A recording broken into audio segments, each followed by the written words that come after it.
Philip Delbard. And I'm Tracey Mitchell. And this is Culinary Quickies, a series featuring dishes that aren't necessarily quick, but the episodes certainly are. Tracey, I see empty puff pastries and I see oysters. Yes. What's up? Today's dish is oyster patties. Oyster patties. That is a New Orleans staple, is it not? It is, and it's delicious. A holiday staple. Correct, since Okay. the 1840s. Since the 1840s. Now, whom should we thank for this dish? The French. The French. So, continental French. Yes. Originally. Okay. Yes, and these pastries are known as vols-au-vent. Wind-blown puff pastries? Yes, wind-blown. Very good. Hence their emptiness. Steam is the rising agent, is Correct. it not? Yes. Okay. All right. And they rise very quickly, so hence wind-blown. Okay. Well, the 1840s was the first great European migration to the U.S. Correct. Right? In fact, there was no restaurant culture in the U.S., outside of New Orleans, that is, which wasn't the U.S. Right. back when. So we have that first great migration to thank for professional restaurant culture, do we not? Correct. But before then, the Louisiana Purchase, there was still much 1803. French, right, much continental cuisine, but there were no restaurants in the United States at the time. Professional restaurants, Right. yeah. So, You could go to an inn and grab a bite. but this came with those first professional restaurants. All right. Now, in French, this is known as bouchée d'huître. Correct. Okay. That's right. But Americans didn't know French from Adam, so bouchée d'huître wasn't going to fly, so it became Oyster patties. oyster patties. And patties for patisserie. Okay, very good, very good, very good. Well, listen, I'm really looking forward to the finished product, so for now I'm just going to say bye, valves. See you on the other side.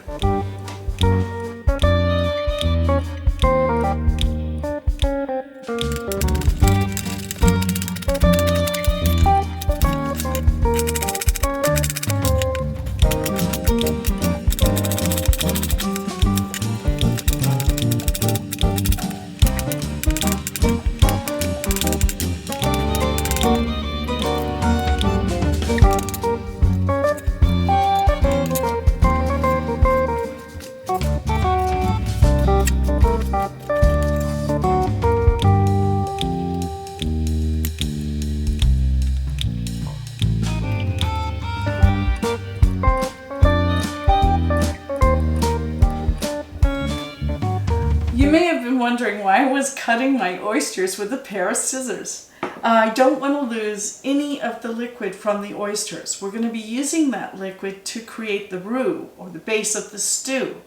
It's very flavorful, and it will combine with the flour, the butter, and the bacon fat to make this really smoky, briny, beautiful stew base.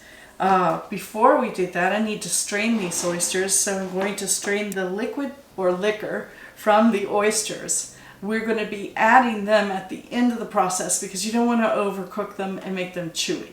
So they go in last. The liquid, however, is going to be part of the base of the stew, and it combines with the roux we're going to make with the seasoning vegetables. And we should get started, and you'll see how this goes together.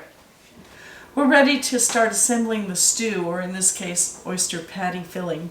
I'm going to turn the heat on to medium-high. Now, first thing I'm going to do is render the fat from the bacon and then brown the bacon in that fat. You only need a little bit of water, so I'll pour the water in here. Put the bacon in, the fat will come out of the bacon, it will brown, and then we'll move to the next stage, which is creating the roux. Now I'm going to add the butter to the bacon fat.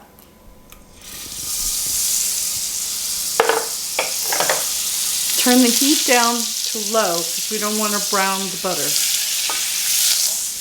Now we're going to add the vegetables.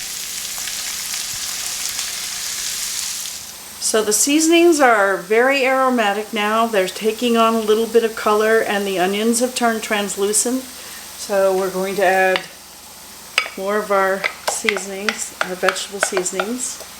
What's really important is that we want to saute this enough to intensify the flavor of the mushrooms. All of these vegetables are releasing liquid into the saute pan, which is what we want. But they're also browning and caramelizing, and the mushrooms are caramelizing as well. And this is a particular flavor. You can't miss it. Anything with mushrooms, you want this flavor. So right now, we're just looking for the mushrooms to take on a little color themselves. And once we start seeing that, we'll be finished this stage and we'll move on to making the roux. Okay, we can see that the mushrooms are starting to brown. That's what we want them to do. And that tells us that it's time to add our flour. Typically people think of a roux as you add the flour into the pan and you brown that and then you add a liquid and the fat as well. But in this case, it's done with the vegetables because we want the flour to brown with the juices as they release to the bottom of the saute pan. So I'm giving the vegetables a little bit of a stir, and I'm looking at the bottom of the pan to see that it's glazing, and sure enough it is. So now that it's forming this glaze, we're ready to add the liquids. First we'll add the cream, mixing it in. I'm going to rinse a little of this cream out of this bowl. Then we add the oyster liquid or liquor. Now we're going to add our spices, a little cayenne, some thyme, pepper, salt, and of course garlic. You can't make oyster patties without garlic. Next we're going to add the green onions and parsley, which will give this a beautiful green hue. I find that this has gotten a little thick, so I'm going to add a little bit more cream. You could use milk as well. Watch your pan. This is a little hot. I can see it sticking a little at the bottom here. So I'm going to turn the flame down. Here go the oysters.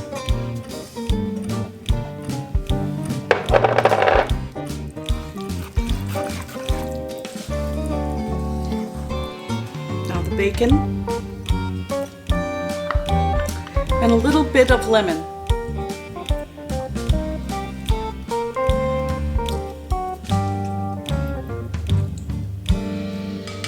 Okay, wowie. I wish you were here to smell this. Oh. Okay, it's showtime. We've preheated the oven to 400 degrees Fahrenheit. We're going to fill the pastry and put it back in the oven for about 15 minutes to get nice and hot and bubbly. First, we have to take the top out of the pastry. I'm using a little serrated edge knife to sort of saw around the edge of the top. Then we're going to fill the pastry with the filling. Once we've filled the pastry, we'll cover it with a little bit of foil so that the pastry doesn't brown any further. It'll be in for about 15 minutes to get nice and hot, and then once it's done, we'll take it out, replace the little top, and plate it, and it'll look lovely and be very scrumptious.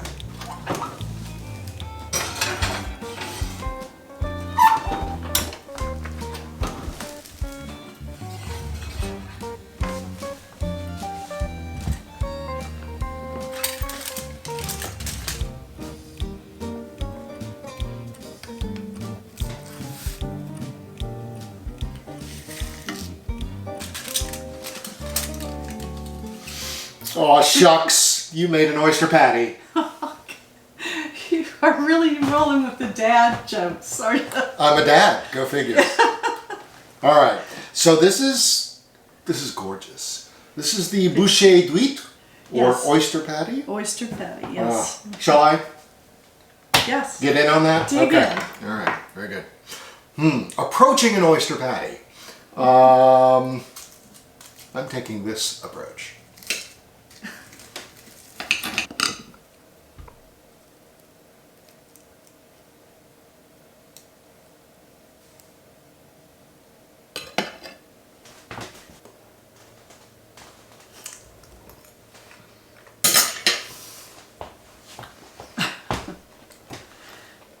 Speechless. Yeah. This is one of my favorite dishes. This is fabulous. Oh, thank you. Oh my Lord. Thank you. Listen, I can't wait to dig in myself. and you people who don't like oysters, you really should come out of your shells. You know, you can do this at home. It's perfectly doable. Very doable, right? You can see how to make the pastry in the previous episode. Or you can buy them. You can Yes, get you them at a can buy local them. bakery. Yes. But you can make this at home, and you can make it excellently at home. A big thank you to Melissa's Produce for sponsoring this series. All of the produce you see used, courtesy Melissa's. Find us on social media, like us on Facebook, Subscribe. to us on YouTube, the Center for Culinary Culture. Back again soon. Yes. More deliciousness. Absolutely. Until then, bye. Bye.